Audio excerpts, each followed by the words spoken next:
हुजूर अक़दस सल्लल्लाहु अलैहि वसल्लम की खिदमत में हाजिर हुआ और अर्ज करने लगा कि या रसूलल्लाह सल्लल्लाहु अलैहि वसल्लम, मैं बहुत गरीब हूँ, मुझे कोई ऐसा अमल बताएं कि मैं अमीर हो जाऊं और मुझे गुर्बत से निजात मिल जाए। तो हुजूर अक़दस सल्लल्लाहु अलैहि वसल्लम ने उस शख्स को कहा कि चावल खाया करो। तो वो शख्स ये इरशाद सुनकर चला गया और कुछ देर बाद एक और शख्स आप सल्लल्लाहु अलैहि वसल्लम की खिदमत में हाजिर हुआ और कहने लगा कि या रसूलल्लाह सल्लल्लाहु अलैहि वसल्लम, मेरे पास इतनी दौलत है कि मुझसे संभाली नहीं जाती, मुझे कोई अमल बताएं कि मेरी दौलत कम हो जाए ताकि मैं इसे संभाल सकूं। तो उसको भी रसूलुल्लाह सल्लल्लाहु अलैहि वसल्लम ने ये फरमाया कि चावल खाया करो, तुम्हारा मसला हल हो जाएगा।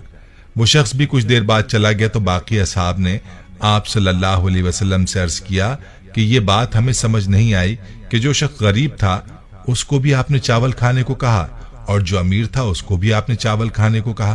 तो हुजूर अक़दस सल्लल्लाहु अलैहि वसल्लम ने फरमाया, याद रखो जब इंसान चावल बनाता है तो उसके खाने में चावल का एक दाना ऐसा होता है जो कि अल्लाह की रहमत और बरकत वाला होता है। गरीब को चावल खाने को इसलिए कहा कि जो शख्स गरीब है वो थोड़े से चावल खरीद सकेगा और चावल बहुत थोड़ी मिकदार में पका सकेगा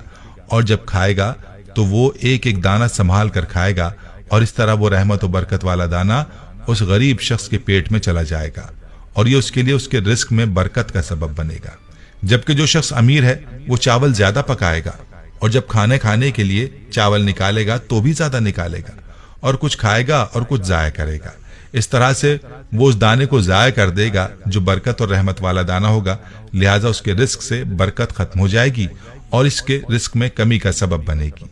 इस वाक़े का ताल्लुक बराह रास्त अल्लाह के इरशाद की तरफ है, जैसा कि अल्लाह रब्बुल इज़्ज़त फरमाता है कि जब तुम अल्लाह का शुक्र अदा करोगे तो अल्लाह तुम्हारी इस नेमत में इजाफा फरमा देगा और रिस्क की नाकदरी का क्या नुकसान है। इस बारे में हजरत अली रजी अल्लाह तआला अन्हु की यह हिकायत मुलाहजा फरमाइए।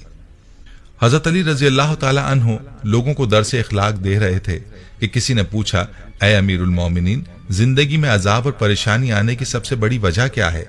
बस जैसे ही ये पूछा गया तो हजरत अली रजी अल्लाह अन्हु ने फरमाया, ऐ बंदा खुदा, अचानक से अजाब आने की सबसे बड़ी वजह अल्लाह के रिस्क की बद्दुआ है। तो वो शख्स पूछने लगा, या अली, रिस्क की बद्दुआ वो कैसे? तो हजरत अली रजी अल्लाह ताला अन्हु ने फरमाया कि इंसान जब बचे हुए खाने को जमीन पर फेंक देता है और वो बचा हुआ रिस्क जमीन पर कुचला जाता है तो उस वक्त वो फरियाद करता है कि ऐ अल्लाह, तूने मुझे इंसान के लिए खल्क तो किया है, लेकिन इंसान मेरी कदर से नावाकिफ होकर मुझे कुचलते हुए जा रहे हैं। याद रहे कि जब भी खाना खाओ तो दस्तरखान पर बची हुई रोटी को खा लेना और उतना ही खाना खाया करो जिसको आखिर तक खा सको, क्योंकि मैंने अल्लाह के रसूल सल्लल्लाहु अलैहि वसल्लम से सुना है कि जब दस्तरखान पर गिरी हुई रोटी इंसान खाता है तो वो इंसान के लिए शिफा बन जाती है। अगर रास्ते पर चलते ये देखो कि जमीन पर रोटी पड़ी है और वो कुचली जा रही है तो अल्लाह का नाम लेकर उसको उठाकर किसी ऐसी जगह रख दो जहां वो पैरों में ना कुचली जाए और अल्लाह की दूसरी मखलूक उसको आराम से खा सके। ऐ शख्स, इस अमल से अल्लाह का रिस्क तुम्हारे लिए दुआ करेगा और रिस्क की दुआ अल्लाह कभी रद्द नहीं करता।